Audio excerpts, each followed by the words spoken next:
Акылсыз музо деген теманы айтып берем. Биринчи, музо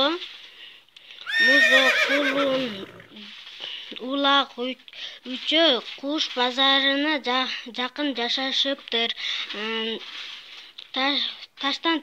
Улак таштан ташка секирип, бир күнү кулун дагы аны кайталап турап кылгысы келип, таштан ташка секирип, бутун сындырып алат экен. Атасы шак алып келип, бутуна ороп коет экен. Анан музо дагы турайм деп апасы урушат экен. Музо урушпай, музо балам, улактын кылганын кылбагын. Сен дагы ону тиги досуңа окшоп